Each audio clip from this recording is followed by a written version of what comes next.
हरे कृष्णा, राधे राधे दोस्तों। आप सभी को वैशाख अमावस्या की ढेर सारी शुभकामनाएं। आज की वीडियो में आप सुनेंगे वैशाख अमावस्या की व्रत कथा। वैसे तो हर महीने में अमावस्या तिथि पड़ती है और हर अमावस्या का विशेष महत्व होता है, लेकिन वैशाख अमावस्या का बहुत ही अधिक महत्व होता है हमारे सनातन धर्म में, क्योंकि कहते हैं कि इस दिन ही त्रेता युग की शुरुआत हुई थी। तो इसलिए वैशाख अमावस्या का विशेष महत्व माना गया है हमारे हिंदू धर्म में। तो साल 2024 में वैशाख अमावस्या 8 मई दिन बुधवार को मनाई जाएगी। इस दिन प्रदोष काल में यानी शाम को दीपदान करने से अकाल मृत्यु नहीं होती है। पौराणिक कथा के अनुसार इस पर्व पर पिंडदान, श्राद्ध या पितृ तर्पण करने से पितरों को तृप्ति मिलती है। इस दिन किसी पवित्र नदी में स्नान करके दान करना चाहिए। दान करने से भी बेहद शुभ फल की प्राप्ति होती है। इस दिन आप पीपल के पेड़ की भी पूजा करें, क्योंकि कहते हैं कि अमावस्या के दिन पीपल की पेड़ की पूजा करने से घर में आर्थिक स्थिति मजबूत होती है, घर की सभी बाधाएं दूर होती हैं, नेगेटिविटी दूर होती है। तो आप अमावस्या के दिन पीपल के वृक्ष की पूजा भी अवश्य करें। यदि आपने अमावस्या के दिन व्रत रखा है तो आपको वैशाख अमावस्या व्रत कथा को भी अवश्य सुनना चाहिए।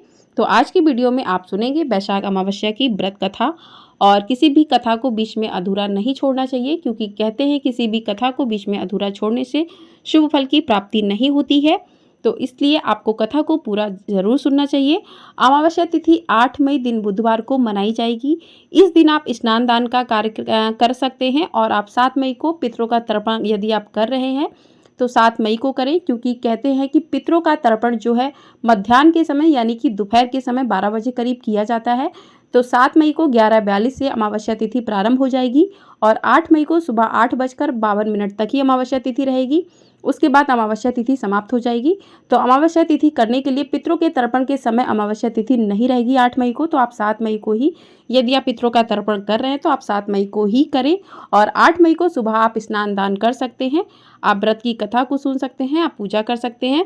तो चलिए अब सुनते हैं अमावस्या की व्रत कथा, वैशाख माह की अमावस्या की व्रत कथा।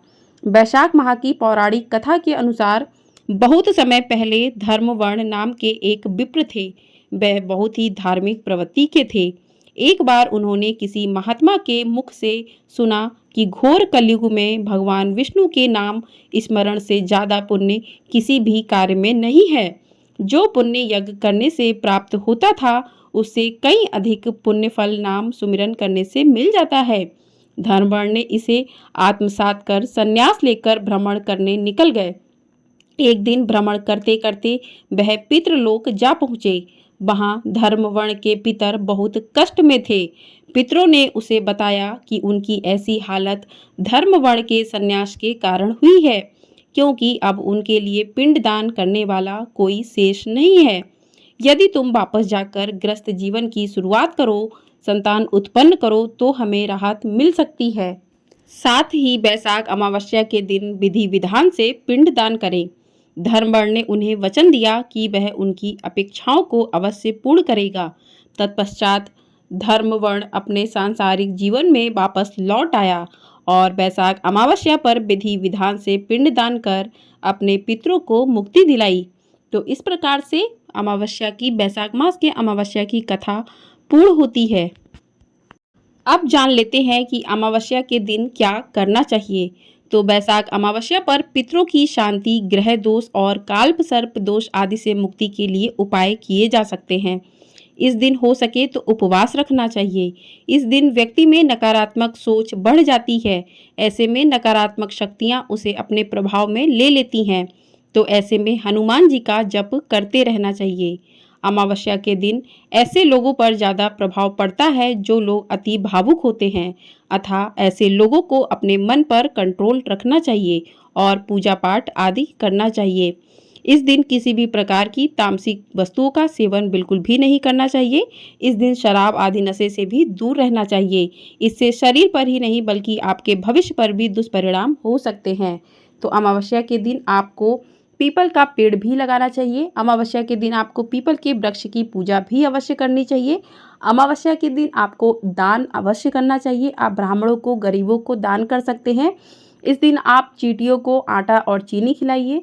मछलियों को आटे की गोली खिला सकते हैं। आप कौए को पानी पिला सकते हैं, गायों को रोटी दे सकते हैं। तो इस प्रकार से जो है आप धर्म कर्म के कार्य जो है अमावस्या के दिन कर सकते हैं। इससे बेहद शुभ फल की प्राप्ति होती है।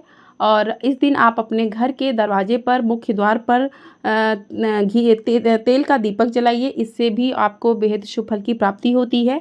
तो इस तरीके से आप अमावस्या के दिन विशेष कार्य करके अपने घर के पितरों को शांत कर सकते हैं, अपने घर में सुख शांति समृद्धि ला सकते हैं। बैसाख अमावस्या के दिन पीपल के पेड़ में तिल चढ़ाने से शुभ फलों की प्राप्ति होती है। हिंदू मान्यता के अनुसार पीपल के पेड़ में तिल अर्पित करने से घर में सकारात्मकता बनी रहती है। इसके अलावा पितृदोष भी दूर होता है। तो इस दिन आप पीपल के पेड़ की पूजा ज़रूर करें। अमावस्या के दिन जो व्यक्ति पीपल के पेड़ में जल चढ़ाता है, तो ऐसा कहा गया है कि पेड़ की पूजा के दौरान जल चढ़ाने से सुख समृद्धि में बढ़ोतरी होती है और इसके साथ ही जिस घर में वास्तु दोष होता है वो उससे मुक्ति भी मिलती है। तो इस दिन आप पीपल के पेड़ की पूजा कर इन उपायों को करके अपने घर में सुख शांति समृद्धि ला सकते हैं। अब जान लेते हैं कि अमावस्या के दिन आपको क्या नहीं करना चाहिए। तो इस दिन आप मांसाहार या किसी भी तरह के नशा से दूर रहना चाहिए और भोग और विलासिता से बचने की कोशिश भी करनी चाहिए। उड़द या इससे बनी कोई भी चीज़ इस दिन ना खाएं। मांगलिक कार्य, शुभ कामों के लिए खरीदारी और नए काम की शुरुआत भी इस दिन नहीं करनी चाहिए। तो अमावस्या के दिन आपको ये सारी चीज़ें जो है बिल्कुल भी नहीं करनी चाहिए। बैसाख अमावस्या के दिन स्नान दान की परंपरा सदियों से चली आ रही है। इस दिन पितरों की आत्मा की शांति के लिए तर्पण या कर्मकांड करने से बहुत अधिक पुण्य मिलता है। आप चाहें तो बैसाख अमावस्या के दिन बहते हुए जल में तिल का प्रवाह भी कर सकते हैं। इससे जीवन में सुख समृद्धि और सकारात्मकता का संचार होता है। बैसाख अमावस्या के दिन सूर्य देव को काली तिल डालकर अर्घ्य जरूर देना चाहिए। इससे बेहद शुभ फल की प्राप्ति होती है। स्नान और पूजन के बाद अपनी सामर्थ्य के अनुसार आप दान करें। दान देना भी बेहद फलदायी माना गया है। बैसाख अमावस्या पर कुंडली और काल सर्प जो दोष है उसको भी दूर किया जा सकता है। तो इस दिन आप पूजा पाठ जो है करें, दान दक्षिणा दें, आप पवित्र नदियों में स्नान करें। तो इससे जो है आपकी कुंडली में काल सर्प दोष है तो उससे भी आपको जो है मुक्ति मिल जाएगी। तो इस तरीके से आप अमावस्या के दिन विशेष उपाय कर सकते हैं। आप अमावस्या की कथा को भी सुन सकते हैं और आप इस दिन जो है सूर्य देव को अर्घ्य भी दे सकते हैं। तो इस तरीके से आप सारे काम अपने जो है कर सकते हैं। पशु पक्षियों को दाना खिलाना भी बेहद शुभ माना गया है अमावस्या के दिन। और आप इस दिन जो है मंत्रों का जाप भी कर सकते हैं। ओम कुल देवताभ्यो नमः मंत्र का जाप करें, ओम पितराय नमः का जाप करें। तो इस प्रकार से आप जो है जाप भी कर सकते हैं। तो इस तरीके से आप अमावस्या के दिन कथा को सुने, जाप करें, सूर्यदेव को अर्घ्य दें और जो भी चीज़ें मैंने आपको वीडियो में बताई हैं वो सभी ना करें। तो इस प्रकार से अमावस्या के दिन कोई भी शुभ कार्य नहीं किया जाता है। तो आपको ये जानकारी पसंद आई हो तो वीडियो को लाइक, शेयर और चैनल को सब्सक्राइब ज़रूर कर दीजिएगा। और आपको हमारे चैनल पर जो है अमावस्या की तिथियों के बारे में भी जानने को मिलेगा और उपायों के बारे में भी जानने को मिलेगा। तो उस वीडियो को भी ज़रूर देखें। जय श्री कृष्णा, राधे राधे।